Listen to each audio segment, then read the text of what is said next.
Welcome to the 611 Films YouTube channel. We are back in 99. My name is David Groves, as one of your hosts, and with me as always, Neil McKay. What is going on? We're back in 99. We're talking about a cult classic film. Something I didn't see until a year later. I always thought it was in 2000. It's called The Boondock Saints. So with this thing, I think there's three things that are inevitably going to be talked about: the film itself, the fan base, and then Troy Duffy. I'm just going to get this right out of the way. This is not a good movie.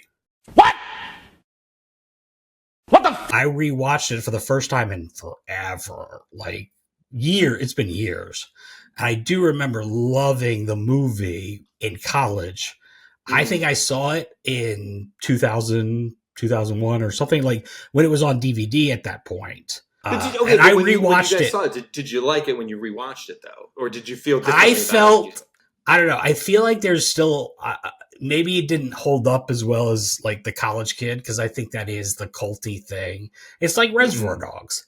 And of course, Boondock Saints would be like the Troy Duff, like that would be the QT Quentin Tarantino thing. Did you see how I winced when you said you compared it to Reservoir Dogs? It's like comparing a turd to a diamond.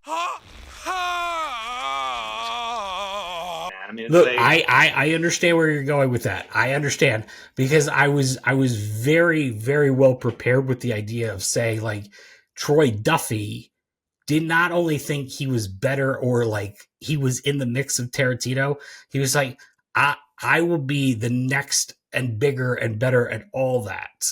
And we'll get into all that stuff. We're gonna get into all of it. And Troy Duffy's a narcissist, and he hasn't. I mean, I just saw an interview with him and Alex Ferrari.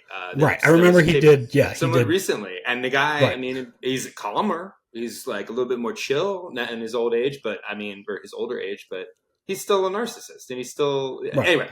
So I guess we'll start with our opinions of the movie. And for the record, I saw this when it came out. I didn't like it then. And then now when I watch some scenes on YouTube to refresh my memory, it's even more ridiculous now. Okay. This is exactly one of those things, because it's got a rabid fan base. I mean, you'll see it all over YouTube. Yeah, people are like, oh my God, probably one of them too.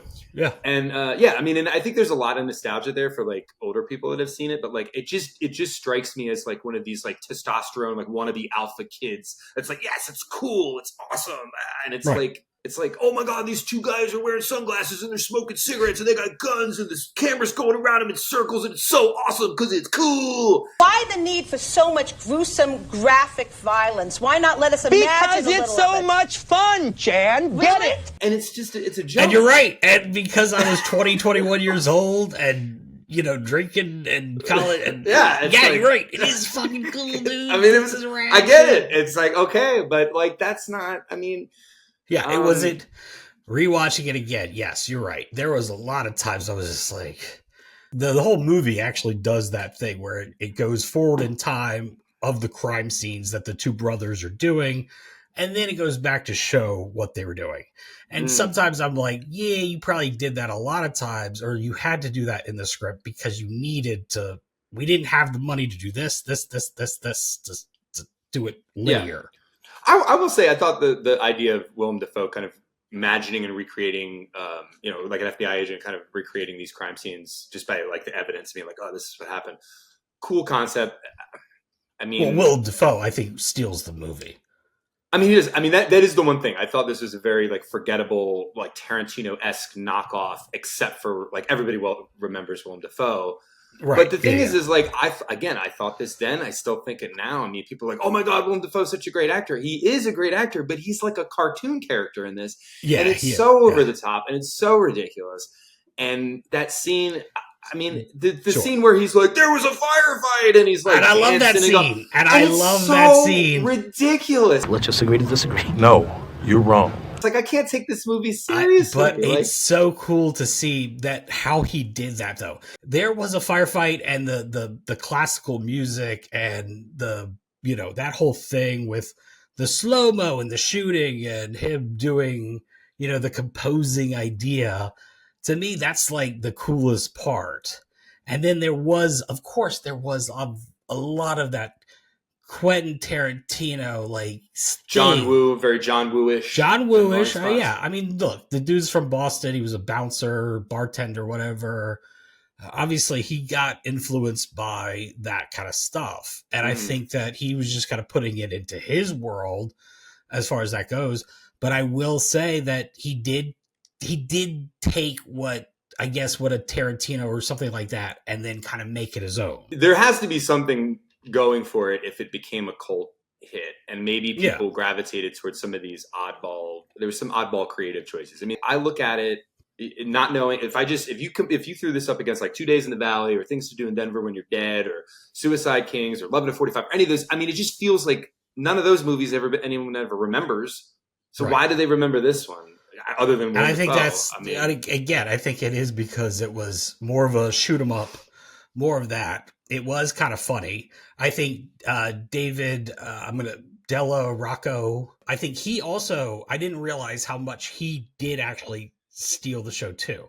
Like you got Willem Dafoe and then this guy who I didn't remember. Yeah. It's like, no. Wow. I'm with you on that because I was going to say, I mean, everyone remembers Willem Dafoe, but that guy kind of like, okay, he had some stage. I'm sorry, but he was great. The two leads I just thought were like boring and bland, and I'm like, I could care less about these guys, and I don't get it. I just don't see that as like, how are these guys charismatic? I don't care about them. I'm just like, and right. I mean, I don't know. I just thought I give you that for sure. I mean, I'm going to even go farther and be like, I don't get Norman Reedus, man. Like, I don't get what people like about him in Walking Dead. I don't understand why he's a fan favorite. I mean, he just seems so kind of boring to me. But anyway. Well, he's the Clint Eastwood. He's the solemn guy that, speak less or what is it? Talk less, carry a big stick kind of guy. He's just that.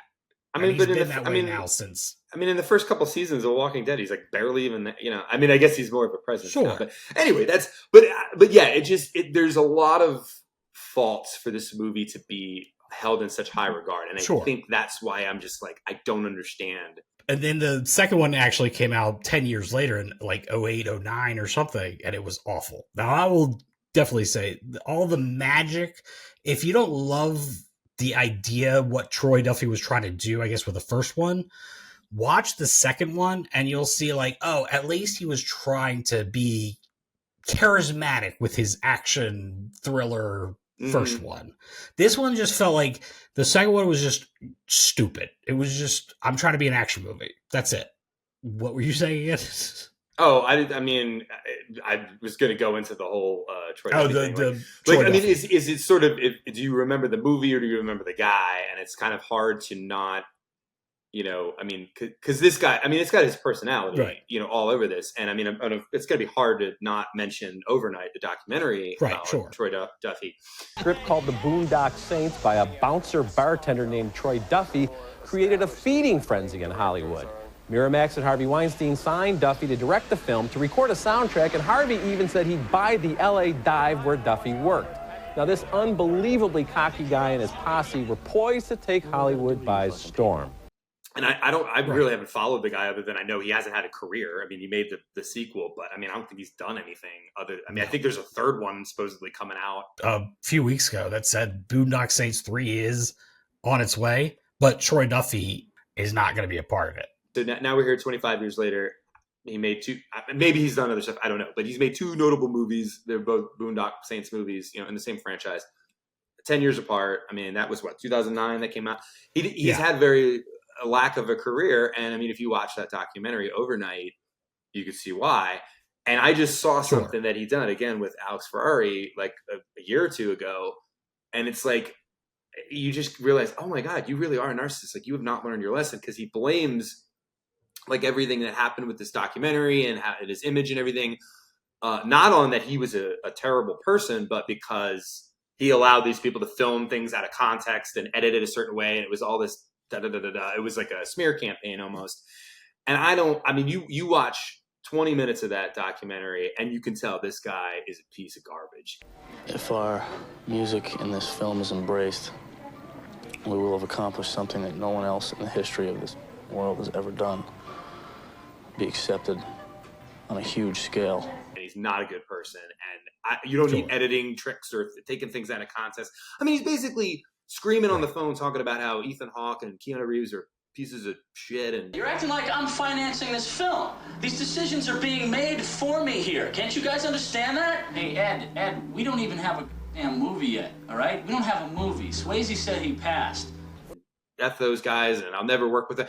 I'm like, what is wrong with you, dude? And I mean, just the things he says, like, it's just... And you just see in their eyes that they think this guy is completely out of control. Amazing, but even like when one of the record companies decides not to record these guys, he's like, we got them right where we want them. They fear us. This is their worst fear. Yeah. I mean, it's amazing. No matter what happens to this guy, he keeps talking about how he's going to take Hollywood by storm, and nobody's seen anybody like him. Forget that Orson Welles hack. This is the real deal. They were going to give him $300,000 for the script. Then they turned around and said, no, he never directed anything in his life. They said, oh, we'll let you direct the movie. Gave him $15 million. Right. First time director. It's his script. He's going to direct it.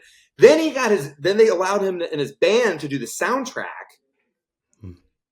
And then they were going to buy his bar that he worked at and let him run the bar. I mean, it was like, how something like that is like incomprehensible.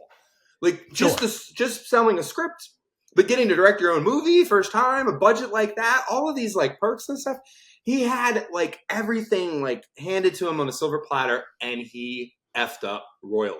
Like he just pissed it all away, and it was like unbelievable. It's a real portrait of a guy going down in flames. Fascinating stuff. I mean, I still like the movie. Even today, I still find the fun nostalgic for the old days, I guess. I'm nostalgic for the movie. Obviously, yes, seeing the overnight, seeing that stuff, I'm just like, yep, this is the cautionary tale too. Yeah, that's what I was looking for. Cautionary tale. It's a great cautionary tale. Right. And again, like I wanted to like it. Like, I mean, I heard all the hype. It was kind of like, hey man, indie movie maker, like you guys got a deal. I mean, it sounded like such a great story, and then it was like a documentary on him, and I was like, oh god. Now I really don't like the movie. Well, hey guys, thanks so much for watching, listening, doing this one back in 99. We'll be back next time. If you like this one, please give a like, subscribe, comment if you're into it, by all means. And we'll see you again on the next one. Later.